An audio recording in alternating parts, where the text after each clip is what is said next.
Today on the Indie Hour we have Towaga Among Shadows, made by Sunnyside Games. Towaga is a game I've quite frankly never heard anyone talk about, which I find strange, and at the same time makes sense when I really get into it. I was scrolling through discounted games for anything that looked fun. I saw this game and decided to buy it, so without any further interruptions... Nothing brightens a dark room like light from a window. Time to open the window! Towaga Among Shadows follows the main character Towaga as he uses the light powers to exorcise void creatures, and using it to save his tribe and two allies lost to the main antagonist Metnal's corruption. First off, I fucking love this art style. I am in love with the animation and design style they have. I love 2D as it is, and especially this style. Personally, I think my favourite is the void aspect of it, with his black and purple colours. Yeah, I don't know why I love Metnal in the Void World so much. I do love Tawaga's slender design, but I much prefer Metnal. In terms of gameplay, it's relatively simple. And when I mean simple, I mean with only 3 buttons needing to be used, but a majority of 2 in regular gameplay. You basically move the fun stick to shoot a massive beam of light. For some enemies, this can kill them instantly, for others this may take a while, and while you try to focus on them, you can get hurt and possibly killed if you're not focusing on them. Honestly, life point, beam size, and abilities are your friends in this game, as they deal damage, repel enemies, increase how much damage you take, and increase how many enemies are caught in your beam. Although, I wish they'd do more for the flying mode in the story mode, where it's just mindlessly flying with a single beam. No abilities, no uniqueness, just the same waves of enemies with only one phase utilizing a boss battle, which, can I say, aren't that difficult to beat? Which does suck because they have all these unique abilities that you play to your playstyle. These are near essential to going through the story, and I think they weren't included in the flying mode because it isn't significantly easier to. I think boss battles are done poorly in this game because, well, yeah, they are different than the normal gameplay. They're not hard either. The bosses in the game have 3 circling Metnals, Rokhan, and a pair of ground and air spikes that hurt you. Metnal again, Anara, and her shield, then Metnal once more as the final boss.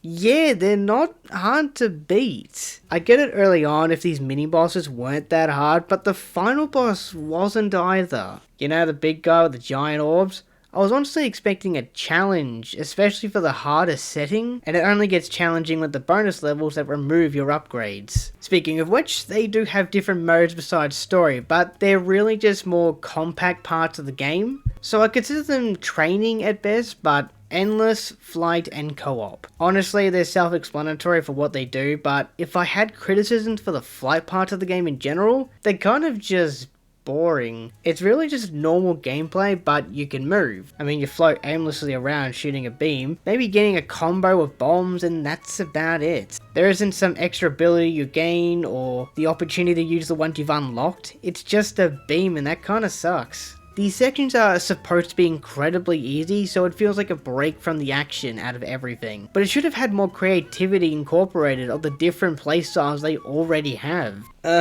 So to cut in here, fun fact, they actually did that, but in the flying mode. Now I don't know why. Well, flying on itself is easy, so that's probably why. But you can access your abilities in the flying game mode, just not in the actual story. It's weird, I don't know. Though I will give credit to them actually making a hard mode after the story's campaign in the Void World.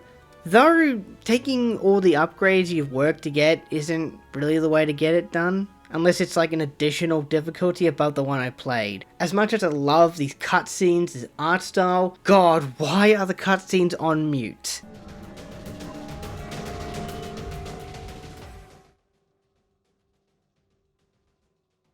I'd understand if there wasn't any voice acting for this, but seriously, not even like basic sound design? It's really awkward watching these when you literally can't hear anything, and especially when the visuals look really cool. And to cut in here, so I was looking through playthroughs so I can just grab a few of the cutscenes I didn't record, and found out that the no music or sound design is actually a console issue. On PC walkthroughs, I hear the sound design and it sounds as good as the animation.